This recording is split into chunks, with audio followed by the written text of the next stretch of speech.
चला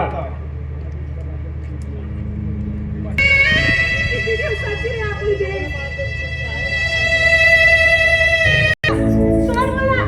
अगं लय दिवस खेळलो तू पाचला पण आज या सरपंचाच्या तावडीतून सुटायचं नाही तिची.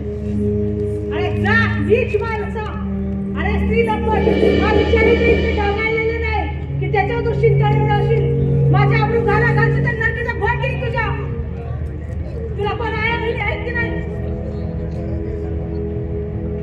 या सरपंचानं आज कधीच सोडलं का बिजी? किती निर्लज्ज आहेस रे तू. हा निर्लज्ज आहे. बर किती बी शिवाय शब्द मला त्याचं काय बी वाटत नाही. अगं तुझ्या तोंडून निघणाऱ्या शिवेशाप कुणासारखे गेली मी. बर या तुझ्यासाठी इष्टाचा खेळ खेळणार तुला सोडवायला कुणीही आलं तरी मी थांबणार नाही.